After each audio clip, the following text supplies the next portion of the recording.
Bismillahirrahmanirrahim. Assalamualaikum warahmatullahi wabarakatuh. Kemarin sampai sekarang Bu, boleh jawab Bu, berapa orang yang digosipin? Langsung ketawa. Sekarang pertanyaannya, tahu nggak kalau gosip itu dosa? Tahu, kenapa dilakukan? Hobi. It's okay, nggak apa-apa. Ya, nggak apa-apa. Cuma untuk jadi pelajaran. Ibaratnya gini Pak, Bu, mobil ini ada gas, ada rem. Gas ini kayak kerja lah gitu. Bolehlah ngegas dikit, ya. Tapi karena nggak jalan-jalan, akhirnya kita ngegasnya kekencengan. Nggak jalan-jalan juga. Kenapa? Karena rem tangannya masih hidup. Jadi sambil dia ngegas, sambil dia tarik rem tangan, apa yang terjadi kira-kira? Mobilnya nggak jalan-jalan. Betul? Nah, sekarang pertanyaannya, bagaimana supaya mobil itu jalan? Sederhana, ya. Lepaskan rem tangan. Lepaskan rem tangannya. Rem tangan dilepas. Kalau rem tangan udah dilepas, ngegasnya pelan juga jadi.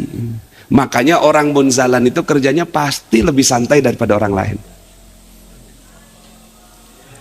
Allahu Akbar. Percaya kan pasti kan? Nah, apalagi kalau udah nggak ada dosa satupun.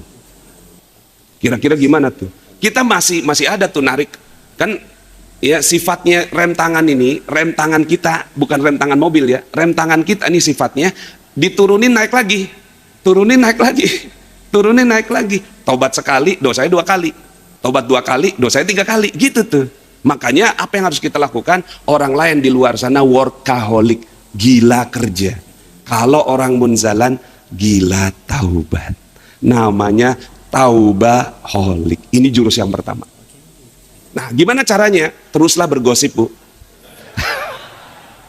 Cuma boleh nggak? 1 kali gosip, 1 kali sholat taubat. Ya, karena gini, istighfar aja nggak cukup. Ya, nanti ada kajian lain tuh tentang istighfar yang benar. Ya, nah sekarang kita ambil dulu ini. 1 kali sholat taubat, 1 kali dosa, 1 kali sholat taubat. Pernah nggak kita melakukan itu? Misalnya ibu-ibu di sini. 3 bulan yang lalu, 4 bulan yang lalu kan ngomongin Leslar, Lesti dan Bilar, ya. Mudah-mudahan Allah muliakan beliau. Cuma kan kita jadi gosipin. Pernah nggak sholat taubat buat Leslar? Saya udah. Ya, saya doa khusus tuh. Ya Allah, aku pernah buat salah ya Allah pada Leslar. Kenal enggak, cuma jadi pembicaraan. Tapi aku takut kalau dosa ini menghalangi rezeki aku. Rezeki kan bukan cuma duit, tapi nikmat ibadah. Gara-gara dosa nggak nikmat ibadah, nggak khusyuk, ya kan? Kesehatan, keharmonisan, ini juga rezeki semua. Aku nggak mau rezekiku tertahan gara-gara Leslar ya Allah.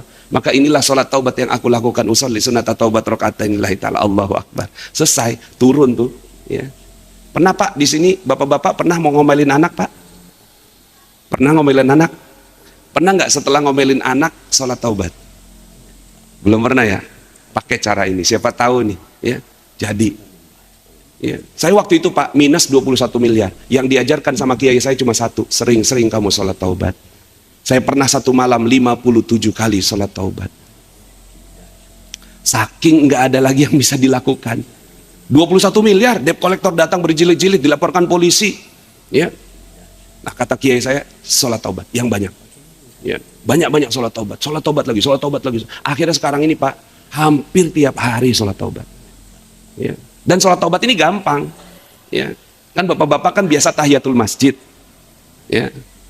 Sholat tahiyatul masjid ini ghairu muakkadah, bisa ditambahkan 2 sholat dalam 1 sholat. Nanti dikaji lagi fikihnya.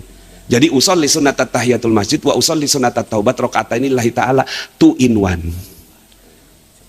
Tambahin niatnya benar-benar taubat, karena memang sebenarnya sholat aja itu sebenarnya taubat, sholat aja mensucikan dosa. Tapi ketika kita punya niat yang bertambah, Allah pun seneng. Tambahin dengan niat sholat taubat. Nah ini caranya, ini cara. Kata guru saya, kamu mau selamat gampang, sederhana, sholat taubat tiap hari. Dulu saya nggak kerjain, cuma sebulan sekali gitu. Tapi makin kesini masya Allah, ya ngomelin anak langsung sholat taubat. Gitu ya.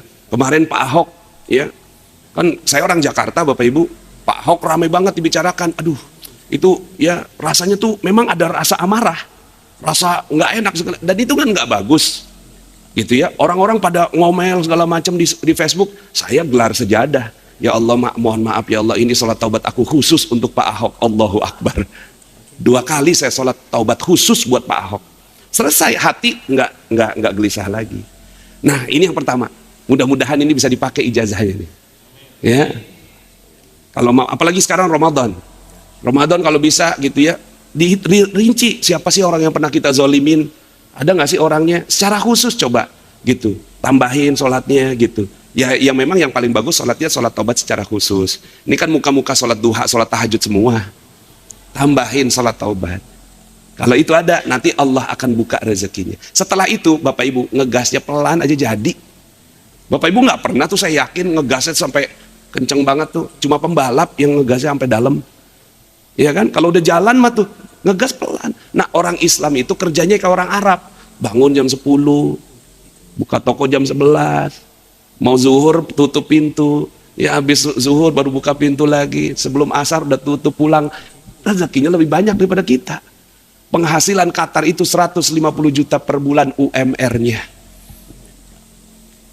Ya, salah satunya mungkin ya ulama-ulama mereka yang telah mendidik ya jiwa mereka itu sampai sekarang ini. Nah, ini yang pertama. Terakhir yang kedua, ya karena saya waktunya mau langsung ke bandara. Yang kedua, ya kalau yang ini dalilnya sebenarnya ada dalam Al-Quran, tapi yang paling kuat sekali itu hadis. Ya, kuat hadis ya, dalil ini. Saya nggak janjikan Bapak Ibu pulang dari sini akan ketemu teko ajaib dari Kerajaan Tarumanegara.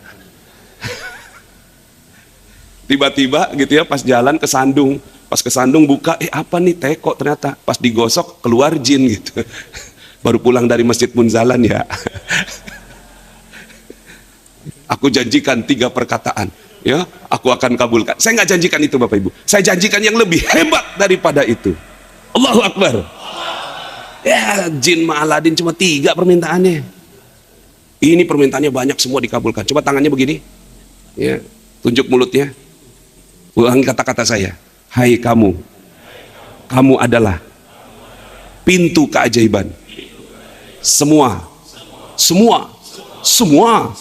yang keluar dari kamu pasti dikabulkan, karena kamu lebih hebat daripada teko ajaib Kerajaan Tarumanegara.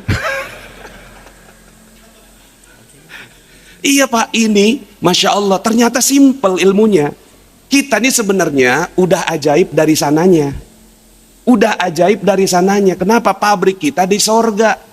Lah Cina aja hebat, bikin produk macam-macam. Handphone kita ini semuanya produk Cina. Ini aja hebat, Bapak Ibu produk sorga. Lebih hebat mana? Cuma sayangnya ya, kehebatan yang Bapak Ibu kita miliki itu tidak dimanfaatkan dengan baik. Keluar di sini aja semuanya jadi. Makanya ibu-ibu punya 20.000 kata ajaib. Bapak-bapak cuma 7.000. Nggak apa-apa Pak ya, ikhlas ya. Emang ibu-ibu mau punya 20.000. Lebih banyak. Sekarang pertanyaannya, sudah dimanfaatkankah 20.000 itu dengan baik? Itu dia. Dalilnya ini. Janganlah berkata-kata ya. La tad'u ala anfusikum. Jadi Nabi menyatakannya tuh berkata-kata tuh tad'u. La tad'u ala anfusikum illa bi khairin, kecuali yang berbaik-baik saja. Fa innal malaikata yu'minuna ala ma taqulun. Sesungguhnya malaikat mengaminkan semua yang kamu katakan. Makanya tadi kan semua dikabulkan. Jadi kalau kita ngomong nih, aduh susah, kata malaikat amin gitu. Malaikat itu tugasnya cuma mengaminkan. Kamu mau apa? Sama kayak jin Aladin itu. Bagi teman-teman yang belum subscribe dan baru saja menemukan channel ini, silahkan subscribe. Insya Allah Anda akan mendapatkan materi-materi yang terbaik dari channel ini. Insya Allah Anda adalah makhluk yang ajaib. Tinggal kita sempurnakan faktor-faktornya. Dan insya Allah dalam video-video berikutnya kita akan lanjutkan materi ini sampai Anda menemukan potensi terbesar diri Anda dan menjadi makhluk ajaib sebagaimana yang Allah Subhanahu wa Ta'ala inginkan untuk Anda. Sampai jumpa. Assalamualaikum warahmatullahi wabarakatuh.